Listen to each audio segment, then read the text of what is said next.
Welcome back to Leonard Brothers Game. I'm David. I'm John. And we're still playing a little Typing of the Dead on the Dreamcast. It's been a Dreamcast!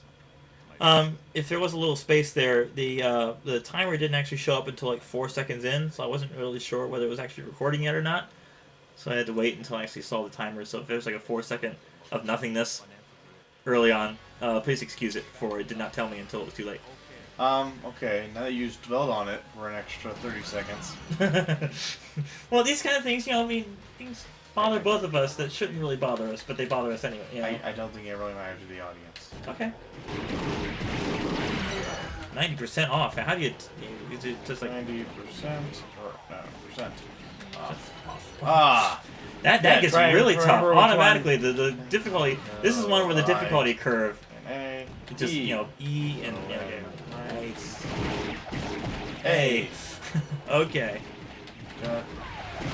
Gutta-what's? Gutta-what's. Man. Whatever Gutta-what's is. I think you actually get a new set of continues each level, too. So, as long as you're able to get past a certain level, you get a reset on your continues. Okay, cool. So... I'm hopeful. Mm-hmm. A little further in this. I'll open the water gate for you. Anyways, well, this thing in general about the Dreamcast 2 was the VMU. A lot of people don't even consider, or think about it, was that it had so you could actually, if you had a watch battery installed in there, you could transfer game saves, even if you didn't have, if someone else had a VMU, they could actually had a screen. Some VMUs had screens, some didn't, but the ones that did had the ability to connect to other VMUs, and games like Sonic Adventure, Sonic Adventure 2, stuff like that, they had Chow Garden mini games. So they're like Tamagotchi, in a sense, that you could actually take the Chow characters that you'd raise in the game and actually have mini games that you could play. It had a little D-pad and A and B buttons, and you could actually play little mini games on this tiny little LCD. And otherwise, it would actually show, because one thing a lot of people like this for sports games, like football, stuff like that, you can actually plan your individual plays without other people seeing them, because they're on your own little screen. Long before the Wii U and stuff had its own separate little screen. The Dreamcast did it first, That was the cool part. Indeed. Yeah. And you can actually transfer game saves. They had like a direct hookup from one unit to the other. And if you wanted to share your game save or share other information, they're also homebrew games as well. People have burned copies. One of the main issues was piracy with the Dreamcast. That they had the broadband adapter, and that because the Dreamcast used GD-ROMs, which actually were like in between CDs and DVDs, and that they held a gigabyte. So instead of like the 600 meg of a normal CD, or the 4.8 or 9.8 whatever gig that a single or dual layer DVD would hold, the GD-ROM was specific to the Dreamcast, and there were actually GD-ROM readers that you can actually, I've seen a lot of them on eBay and stuff like that. A lot of developers, they had. Oh, good, you completed the mission. Very nice. Anyways, they had the option of hooking up these GD-ROMs directly to their PC and looking at the data, which a normal CD player or even DVD could not read. So what they did was that they were able to copy the games to their computers and then burn them to blank CDs. Sorry, that looked funny. Yeah. Sure. That looks less funny. I'm sorry. That's not funny anymore, is it? That's not funny.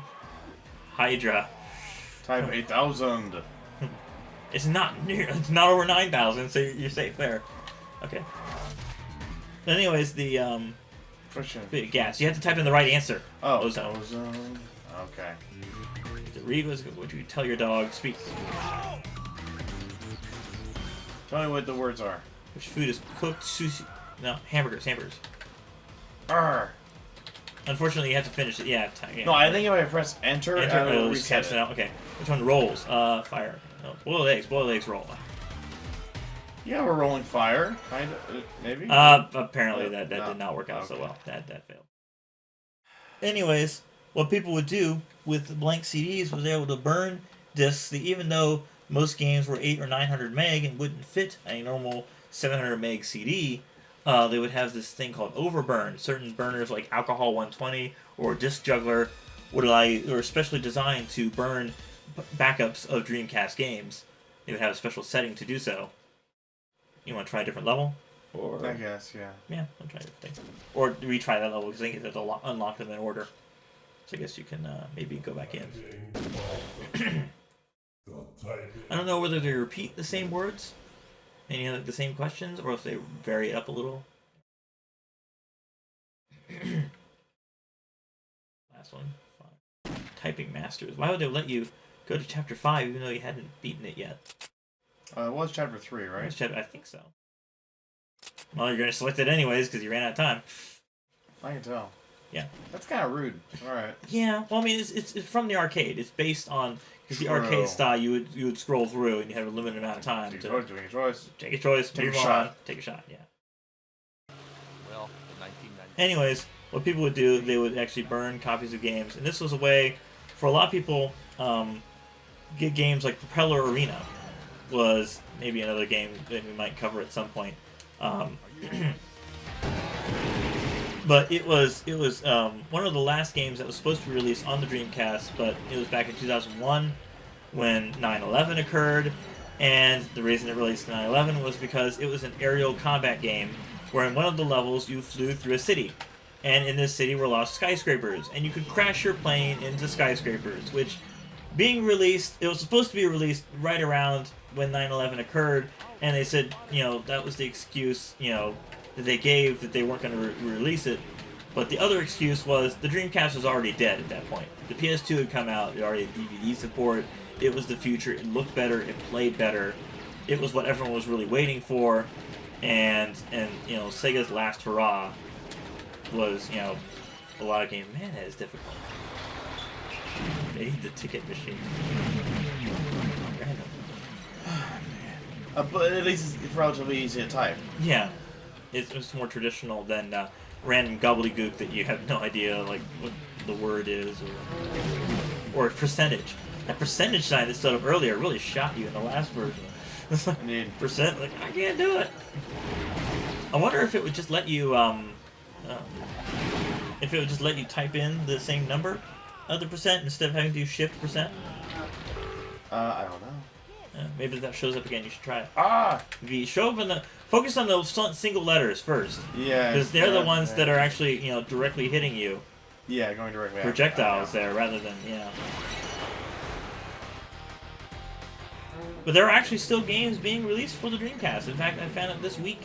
There was a homebrew game.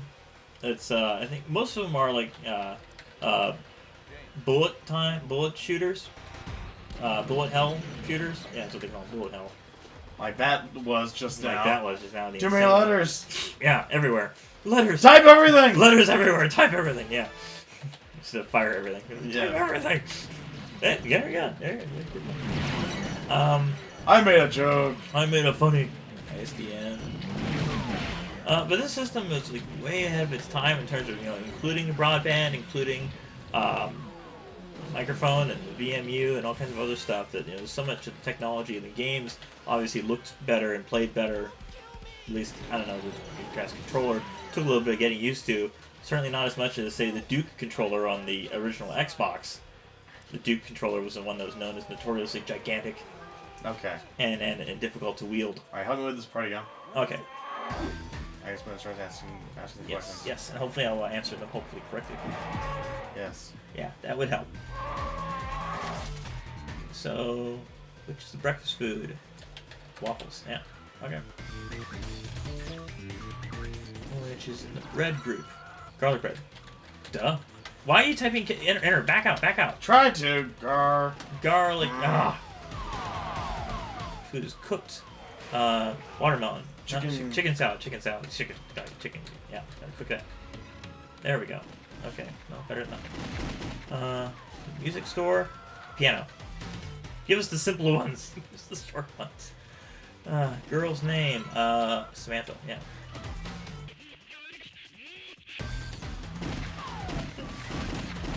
Breakfast food. Waffles. Waddle. No, waffles. Oh, goodness. Got one hit point left. 5 letters long. 8. I thought it That's was tricky, going to yeah. say Belgian waffles. That's why it was. Oh, which one is sweet cake? The cake's a lie. Yeah, you survived. All right. Hold it before it bites you. Okay. Interesting thing though, if for those who don't know, how we normally call a dog in America or most other countries Spike or Fido, the typical name for a dog in Japan is John. Ruff! Hey John, here boy. Yeah, yeah, that kind of yeah. So think about that next time you name somebody John. You go to Japan or whatever. That's the typical name for a dog. That's a dog's name. That's a dog's name. Yeah. All right, success. Or Indiana. That was the dog's name. Quickly, my keyboard's failing me. Damn it. Oh, that Nokia. automatically tastes it. Yeah, Nokia. Flip phone. It's like watching the original Matrix or whatever and having like those supposedly futuristic at the time phones. Not so much anymore. Not so much at all. They were neat. Like, They were neat, but they popped open for the time. Yeah. Yeah, very interesting. Good stuff. John. Yes. I don't know if you want to keep trying another level. It'd probably last too long. We can probably just call it for this episode. And, yeah, we'll just say that. Until next time, happy gaming.